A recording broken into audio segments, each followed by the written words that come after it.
Some albums age like fine wine, and the 5 albums turning 40 in 2025 have one thing in common.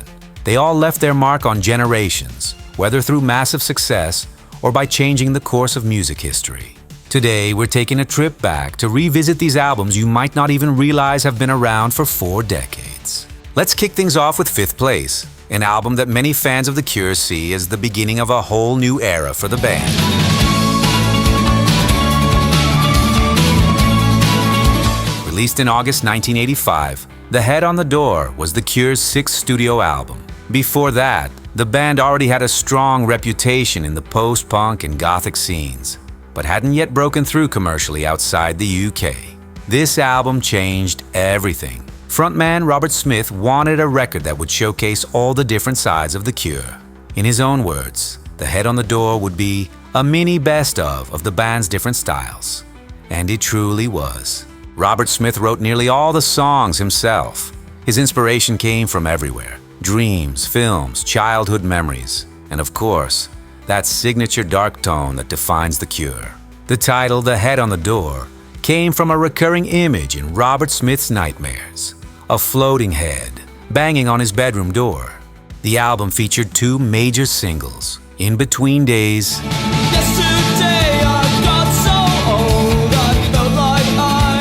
and Close to Me. I've waited hours for this. I've made myself so sick. Today, this record is seen as a turning point in the band's career, the moment they shifted from dark post-punk to a more expansive, radio-friendly sound.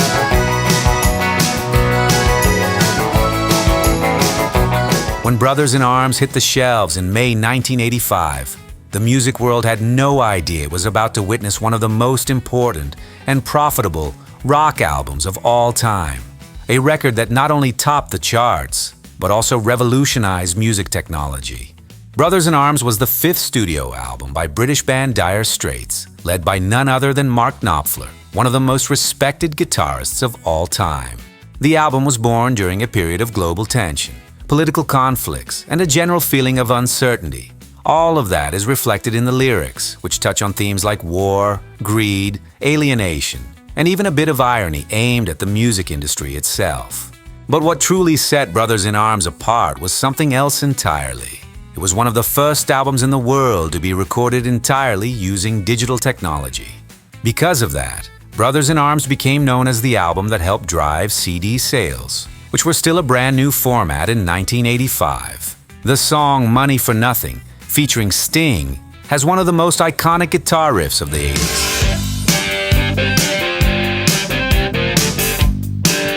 Interestingly, its music video was one of the first on MTV to use 3D animation. The lyrics came from a real conversation Mark overheard from a disgruntled employee in an appliance store, complaining about rock stars.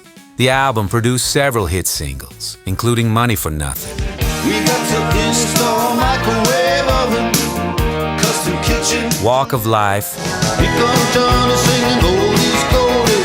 Babalula, baby, what I say. Brothers in Arms, You did not deserve me, my brothers. So Far Away, So far away from me.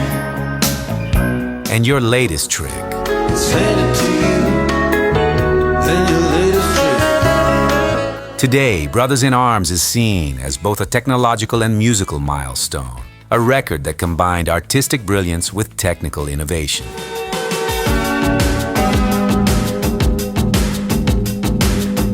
Two British musicians bonded by childhood trauma came together to create one of the most influential albums of the 80s, a record that turned emotional pain into epic pop anthems that ruled charts around the world.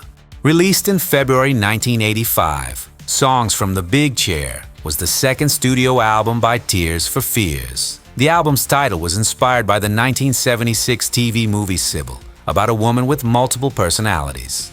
In the film, the character feels safe only when sitting in a big chair, a direct metaphor for emotional comfort, a recurring theme throughout the band's lyrics. The sound of this album moved away from the simpler electronic beats of their debut, embracing massive arrangements, real drums, guitars, and even some progressive elements. Guitarist and vocalist Roland Orzabal took a leading role in the songwriting, diving deeper into themes of emotional repression, inner conflict, and social power, all wrapped in radio-friendly melodies and unforgettable choruses. The album features a string of absolutely iconic hits, including Shout, Everybody Wants to Rule the World,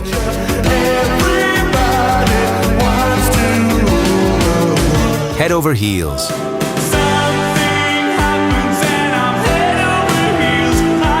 and Mother's Talk.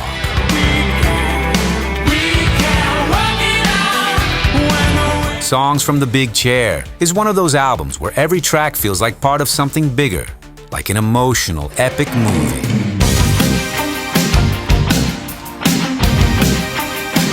Some albums become hits, and some become the very soundtrack of a decade.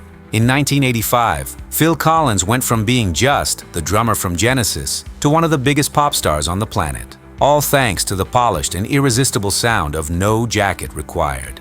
Released in February 1985, this was Phil Collins' third solo album, and the one that truly launched him into global superstardom, putting him on the same level as Michael Jackson and Madonna at the time. The album's curious title came from a strange incident. Phil was turned away from an upscale restaurant in Chicago because he wasn't wearing a jacket. He found it so absurd that he used it as the album's name. The album was heavily shaped by synthesizers, electronic drums, and Collins' signature gated reverb sound, a defining effect of the era. Its sound leaned into danceable grooves, radio-ready ballads, and ultra-polished arrangements, blending pop, R&B, and even soul influences. The album produced several major hits that dominated radio and MTV. Sussudio,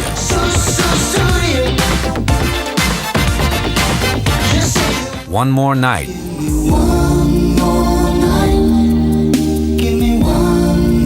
Don't Lose My Number,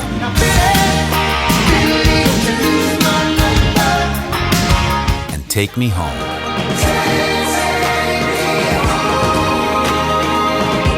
The record also featured two iconic guest appearances. Sting provided backing vocals on Long, Long Way to Go. Turn it off if you want. Switch it off. Peter Gabriel did backing vocals on Take Me Home. In 2010, Rolling Stone magazine included No Jacket Required in its list of the greatest pop albums of the 80s.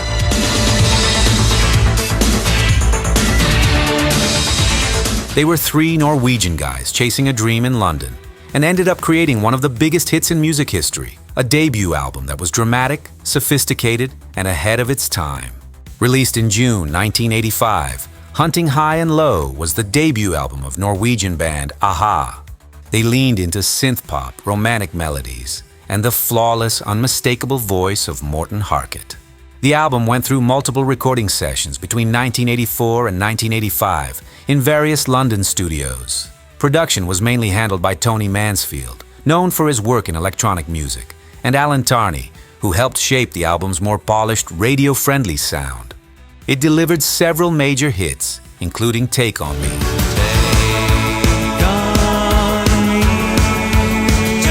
The Sun Always Shines on TV,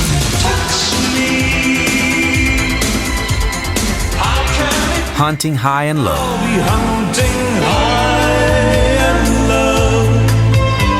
and Train of Thought.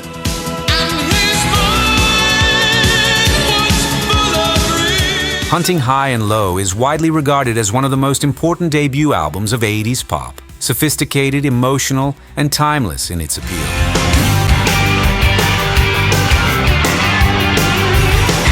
Few 70s bands managed to reinvent themselves in the 80s quite like Heart, and their 1985 self-titled album proved it once and for all. They stopped being just the Wilson Sisters and became global rock giants. Released in June 1985, Heart was the 8th studio album by American rock band Heart, led by sisters Ann and Nancy Wilson. In the 70s, Heart had a strong hard rock vibe, heavily influenced by Led Zeppelin.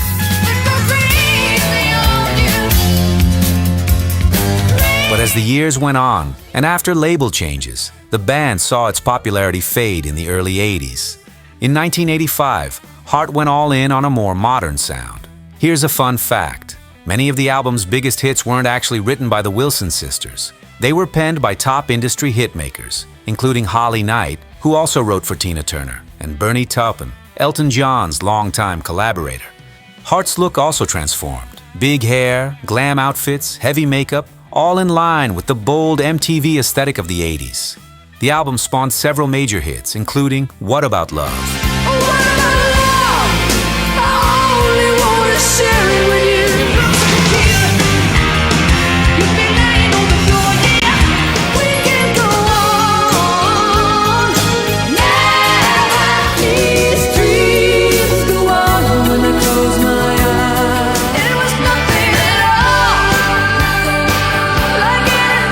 Later on, Hart would return to a more acoustic and organic sound, but this album remains one of their most successful and beloved works to this day. Each of these albums told a story, and even 40 years later, these songs are still alive because great records don't get old, they grow with us. So what about you? Which of these albums left a mark on your life? Share this video with someone who loves these classics too, and before you go, check out the other videos popping up on your screen right now. See you in the next one.